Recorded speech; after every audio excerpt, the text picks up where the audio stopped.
Hello, Mark. Thank you so much for joining me from New Zealand for this interview about the film The Adventures of Sleepy the Magical Bear. Um, I know that many in our audience know who you are already, but for those who don't, could we start please by you introducing yourself and telling I'm us about the part that you play in the well. Sleepy film? I'm I'm not actually. My name is Mark Hadlow, and I've been an actor for over 40 years, and I've been very fortunate to pick up some great work in that time, do a lot of theatre work. And of course I've done a lot of films and television and all that sort of thing, and as most actors do, we don't like talking about what we've done. We sort of hope that the future shines brightly. I mean, I don't know much about the film because we haven't actually seen much of the film. No. All I know is the character that I was playing was a bit of a sneezely offsider. And I was used to doing that, I guess, especially to John Callan, the voices that we used were it was quite interesting finding the voice, because I wasn't sure whether, because I know that Richard Armitage went for an American accent, Did which he? was really interesting. And then I thought, well, I don't know. And so, not that we wouldn't follow Richard Armitage over the top of the trench, because he led us during the Hobbit, so well, Yes, I hear but he's the main of your trio. He's the main yeah. character. Absolutely, and we're his bumpkin offsiders, which is pretty exciting. I mean, even though it's not, we weren't physically able to work with him, but to voice a character and knowing that it's voicing it with Richard is pretty exciting again, because he's such a great talent and such a good actor. So that's lovely. That was a wonderful Yes. experience, and it So was so funny doing it. what voice did you pick for your, because it's a rhino, isn't it? You play. Yeah, the rhinos. I don't know. Do you know what? I did it. Gosh, it must have been over a month. Oh no, I did it before I went to England, before I came to see to my best friend got married, and I was his Right. best man. So I actually did it before I left. So that's well over 6 weeks ago. And I think it was a sort of I don't know, it was a sort of a Weasley character like that. It was, I can't remember. It's terrible. I can't remember. Because I've just been doing so many, I've just done a whole heap of voiceovers just here. And, it's like some of my colleagues who are very lucky, they can remember every single part that Can they've they? done, every single word and That's a line they've talent, spoken isn't for. it? And I can't remember a thing after about 6 weeks. I'm No, hopeless. no. Well, it's Gosh. obviously because you're so busy, you see, you're so much in demand. Well, I'd like to think that, but I mean, at the moment, like everywhere in the world, it's all gradually coming back. But it's just been such a really hard last 3, 4, 5 years, hasn't it? Very With difficult. COVID, and then coming out of it, and then the economic situation that's existing at the moment, because Yes. we're all picking the ball up after that. And I Picking the mean, pieces up. That's right. yeah, yeah. That's So right. I mean, just to get the film together and do what David's doing is absolutely extraordinary It, stuff. I it, mean, it is. I mean, really he's been is. totally dedicated to it. Yes, that's right. Yeah. I guess one of the things that I was why I was pretty keen on doing it was because of the proceeds of the film were going to the NHS, which I think Yes, is absolutely incredible, yes. and important. And it's so hard now for any country, I think, in the world to sustain its health system. I I know know. that we've got huge problems here with our health system in New Zealand. Our mental health is suffering hugely. Well, that's really yes, kicked off with COVID as well, hasn't it? And Yeah, absolutely. isolation So, and yeah, and it's nice to know that there's a reciprocal arrangement between the UK and New Zealand, and New Zealand UK, so that I know that when I was in England in the mid 2000s, I had to go to the doctor, and it was a reciprocal cover, so that was that's actually quite right. nice. That's right. And so our health system here is under constant budgetary constraints and changing, and we're suffering hugely from shortages of nurses and doctors, and all Yes, manner of issues that are happening. So, yes, and that's irrespective of whatever government it seems to be in. It's just a thing that's happening. So this is absolutely one of the criteria for me yes. to actually support the film because to of support the film. I know. That's why we're all hoping it's going to be such a success. Well, I have friends and family in the UK, so have you? Very close friends and family. So it's really important for me to make sure that their health system gets as much support. I know, because our health system is also in crisis mode, really. I know.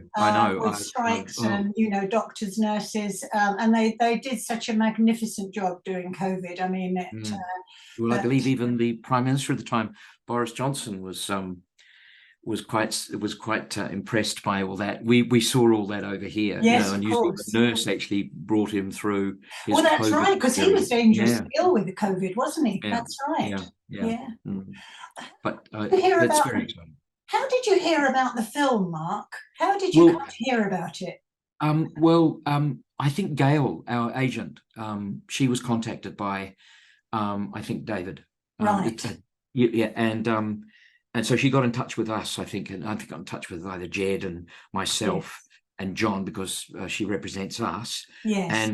And we got sent all the stuff, all the paraphernalia, and I immediately thought, oh yeah, absolutely. And then we saw the guest lists and the cast and who was involved. It was like being reacquainted with all the chums that we knew on the Hobbit. So it wasn't much of a decision to make. Of course. And it was fortunate. Well, I mean, I love films at the best of times, and films with voices, and the voice is such a great tool, and it's one of my favorite things to do. Lots of stuff with my own voice, so I really you can obviously play around with your own voice. That's something I can't do. I can't do accents.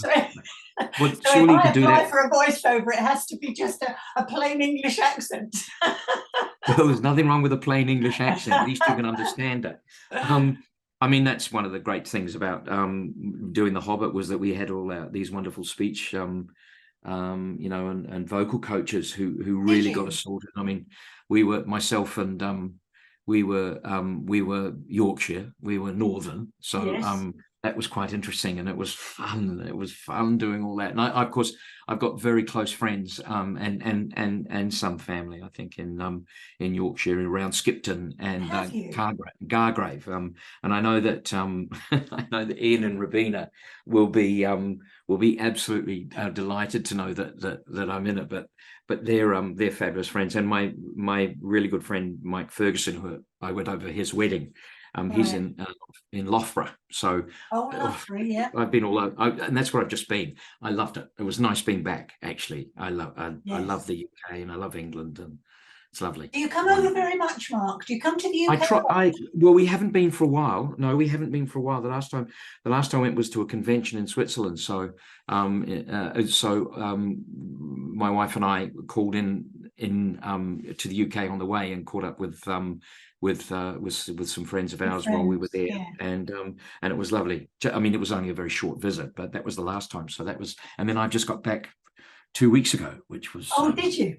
It's fantastic. I loved it. I really did. It's got a lot going for it. Mind you, I visited New Zealand a couple of years ago, my first ever visit, somewhere I'd always Where did you go?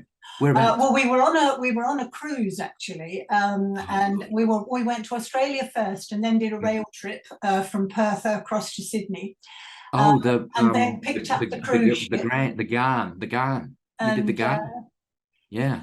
Picked up the cruise ship and then came up to New Zealand. And at the time, my husband had a work friend living in Wellington. So that was one of the places on the schedule. So we visited him. But I loved New Zealand. I absolutely loved it. It's a great place. Beautiful country. Yeah, and the South Island's even better than the North Island. I'm only saying that because we did do both. No, it was lovely. Anyway, I'm not going to talk about me. I'm here to talk about you. I love it. Talk about you makes it much easier. Talk about your golf handicap. Yeah. But tell us more about that. I know our audience will want to hear about The Hobbit. Tell us more about how long did it take? How long were you involved with it, Mark? Well, I was myself personally, I was on the shoot for about a year. Right. We had about 4 shoots, 4 segments of shoot. So we would do 6 weeks and stop for 2, do another 6 weeks and stop, and then another 6 weeks and stop. There were three segments, and that lasted just over a year, with the reshoot, with the pickups that we had to do. But the thing that was absolutely amazing was that dropped us New Zealand lads in amongst this great array of actors internationally who were at the top of their careers. I mean, who are just absolute geniuses. I mean, how can you not go, am I dreaming, when you're surrounded by people like I don't know, Sir Ian, Ian McKellen. Ian McKellen, I know, that must have been incredible. Who's just the doyen of theatre, and absolutely, and let alone Richard Armitage, as I mentioned before, and Martin Freeman, who is just an exquisite gentleman, and I enjoyed Martin very much, and Jimmy and Ken and Aidan Turner, who, I mean, it was just, and then we had our own New Zealand guys, yes, who were wonderful colleagues, and who I've worked with them all in New Zealand, the Dino Gormans, the Jed Brophies, the William Kirchers, the Peter Hamiltons. I hope I don't miss anyone. John Callan, and Stephen Hunter. And myself. I've just heard that Stephen Hunter wants to be interviewed. Actually, I've heard this morning. Oh, it wouldn't surprise me at all. Shunty. Yes, I think I'm Shunter's lovely. Speaking to him later this week. Say hello, Shunter, when you see him. Will. And I'm meant to be speaking to Jed tonight. Actually, he's in Arizona. Oh, good. Well, Jed is one of my closest friends, and I adore him. And him and I have had some really good opportunities to work together. Jed and I did a film about 4 years ago called Blue Moon, which has had huge success, on the international, on the indie circuit, but we've known each other a long time. He's an extraordinary chap, and he's someone I really admire. You played brothers in The Hobbit, don't you? Yes, we did, with Dori and Dori. Yeah. Oh God, I mean, it was just unbelievable. It was What about the makeup? How long did that take? Oh, look, the makeup for some. I mean, I think Peter Hamilton and Stephen Hunter got the worst deal. They had the most time to spend on their makeup. Right. They were in there a lot. Aidan Turner used to annoy all of us because he just had something done to his little nose, and that was all. And so when we'd finished filming on the day, he'd go back to the caravan, and it would take him 5 minutes to take his little nose off. It's gone. And the rest of us would take sort of like 30 minutes to get our makeup off. And in the morning, he'd have like these luxurious breakfasts, while the rest of us had to have 10, 12 minutes. Then we went back to makeup to get the hair and all the bits and pieces done.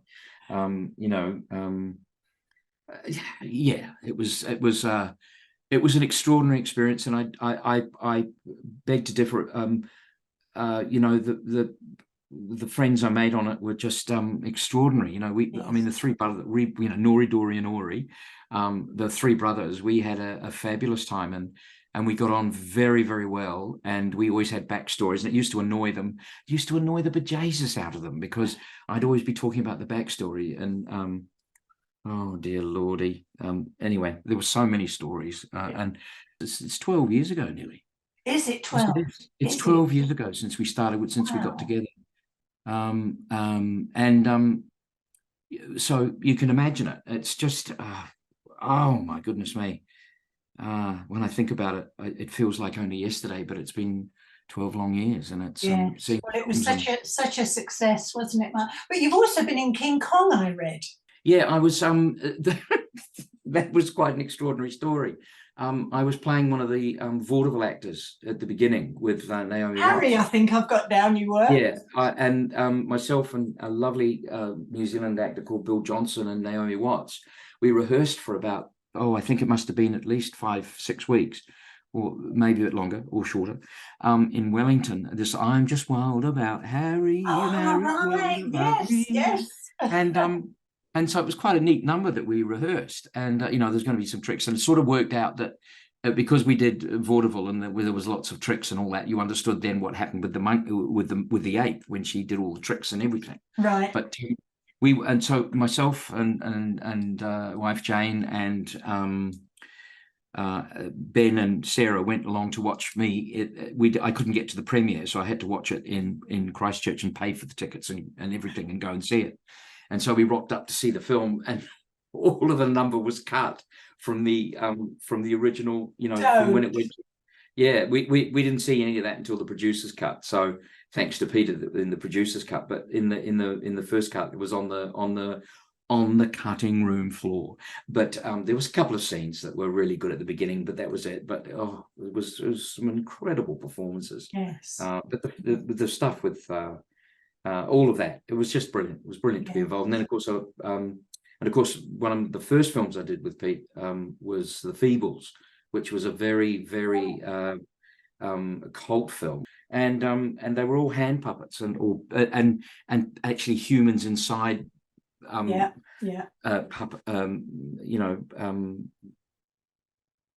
puppet, puppets.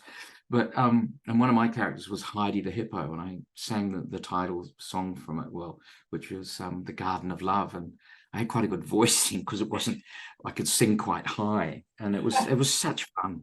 God, it was, but that was a good film. That was a great film. And then we did, and then I did Mortal Engines, which was another film that Peter put together, produced that. Right. That was fun.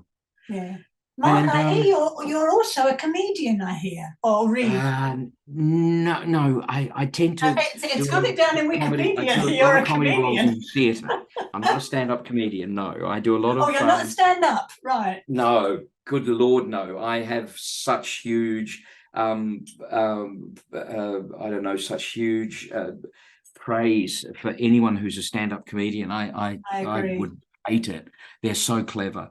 No, I reserve mine to just doing the theatre. I enjoy theatre and playing the comedies in the theatre, and we've had a lot of success in doing a lot of shows around New Zealand, all over, in the professional theatre companies that we have here, doing some comedy.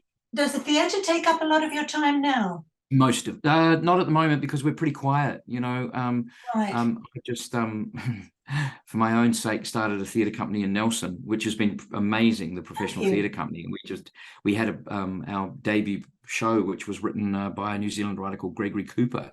It's called Mr. and Mrs. Macbeth of Dodson Valley Road. Right. And it was fun. It was about a couple who'd been married for about 30 years, and they were preparing for the opening night of Macbeth.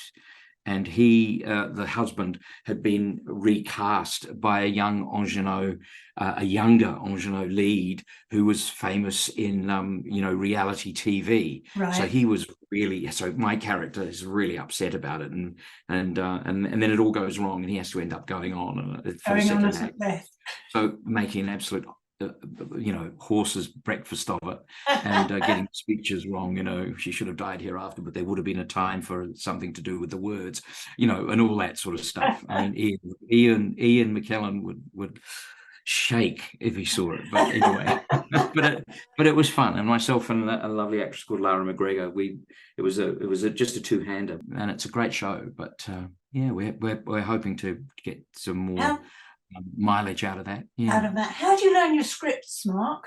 And Adam Brown and myself and Jed, we used to talk about lines all the time in when we were doing The Hobbit, and talking about shows that we were doing outside of The Hobbit, and plays and ideas and stuff like that. So I mean, we all wanted to do a play together, but oh goodness me, it's just so tough to try and sort of put it all together. Bring it all together. Yes, the three of us together were wonderful. Adam and myself and Jed, and that will always stay with me as being probably the main contingent of, or the main emotional content for me, which was actually the bond we had. I mean, all of the guys were amazing. We were like schoolboys, actually. Yes. And the worst schoolboy was Peter Jackson.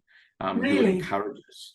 He would encourage us to be sort of quite. I mean, and the higher the hierarchy you were in the acting field, the naughtier they were. I mean, it's just Syrian wasn't too bad either. I was going to say, well, you need some light relief, really, don't you, as well? Oh, but we had such fun, and Martin Freeman was just he was so funny, but he was very naughty, and he would make me laugh all the time. He'd make everybody laugh. He was very funny. Mark, do you know Martin Freeman? Have you ever seen The Office, the English with Ricky Gervais and Martin? Fantastic series. Yeah. He's Martin's I mean, they all are. Oh goodness me. You can't just I don't think you compare them, but watching them do their acting, all of them was such a wonderful lifetime experience, you know, to be on and be in the same film as them. I mean, we didn't have much to say from the perspective of characters. We had lines, sure, but we certainly were a merry bunch of dwarves, led by this extraordinary Richard Armitage, who it really was. It was like, I mean, he was like, it became quite sort of like I don't know, if it had told us to go over the top, we would have gone over the top. We were doing what's called a dwarf school, and we were learning how to walk like dwarves. Terry Dori, who was our movement teacher, we did that down in Island Bay, and at the back of Island Bay there's this golf course, which is sort of like a country golf course, and we would go off and do you know, runs with our dwarf movement, and we were doing this one day, and we were following Richard and running everywhere, and everybody was running and talking in the accents that we were supposed to you know, to do, and there was this woman walking a dog, and this group of men went past talking and shouting and going past, and I remember John Callan stopping, and the rest of us were going on, and John Callan stopped and said to this woman, "It's all right. They're just out for the day. They're going back in at the end of the day, but they're no harm to anyone in society." And I remember John saying that, and that was actually very funny. That was one of those funny moments. Training to be a dwarf. That's right. Scott hated it, but but it was fun. What work have you got coming up, Mark? Are you able to say? Have you got? We did have a play that we were going to do, but unfortunately we've had to push that back because we've got an election coming up in October. Have you? Things are pretty tight economically, so people are not really spending a lot of money and going, and you know, that discretionary dollar they're holding on to. But I have got we've got a play coming up called The Complete History of Nelson Abridged, which I'm directing. That's very exciting. We've got Win in the Willows coming up. We've got God of Carnage coming up. We've got Lasood coming up. That's next year.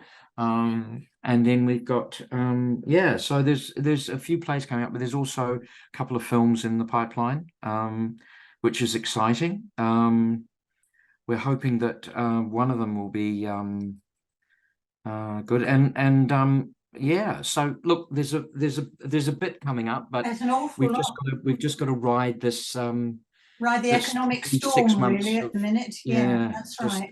Ride the wave of you know, getting people back into the theatre. Greg and I are going to write another one-man show. Well, Greg is going to write it. I've got the idea, but Greg is going to write it. And what that you will perform in?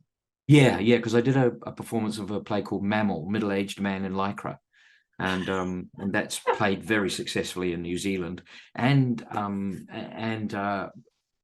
so we're going to write Gommel, which is Grumpy Old Man in Lycra, which is I've got a bit where it seems appropriate to do that. So anyway, we'll see what happens, but it's all I can say is the film that I've been able to do a rhinoceros in and a voice in this film, David's film, makes me feel very fortunate, and it's such a pleasure to support such a worthy cause and give a really amazing Christmas present to the UK, which is actually a huge present of really needed money for the NHS. I agree. I hope it's millions and millions and millions. Well, it would be fantastic, yes, if it because they're doing it like a telethon. They're doing it like a telethon. They're doing. What's happening is there's a premiere at the end of November. For sort of a limited number of like the cast, and you know, limited number of people, and then it's going to be released on YouTube on Christmas Eve, and then there's a donation site, so David ideally wants people to see it and then hopefully be encouraged to donate. I'm sure he will. It would be an amazing achievement for him because he's worked so hard. He's a huge fan of The Hobbit, by the way. Oh God! I think that's why he's a huge fan. I think that's why most of us are in it, because we were in The Hobbit. So I mean, even Graham McTavish, I think, will be in it. I'm not sure if he is, but either way, oh God, you know, I would love to see all these guys again. I mean, I see the New Zealand boys on the odd occasion, but it was just lovely working with all of these really super talents from the UK and from Ireland and Scotland and you know, Australia as well. You know, Yes. you know, we had. But you were born in Australia, Mark, weren't you? Yes, I was. I was born in Yes. Australia, and then went to India for 3 years Did you? when I was a little boy, and then I came back. And then I arrived in New Zealand when I was 10. Yeah. So, but India was an extraordinary experience. I mean, wow. I mean, I was only I was 7, 8, and 9, Were you? and to experience India only 20 years after, you know, independence. Independence, yeah.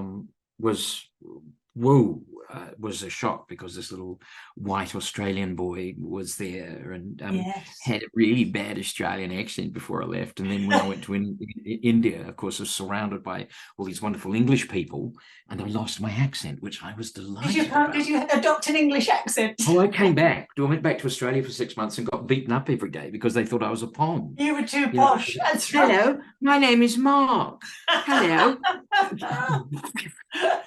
We don't like poms.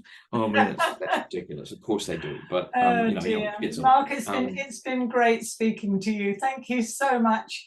Thank you so much for your time. It's not a problem. It's a real privilege, and I know, as I say, the audience will be thrilled to see you as the rhino, or to hear you as the rhino, rather.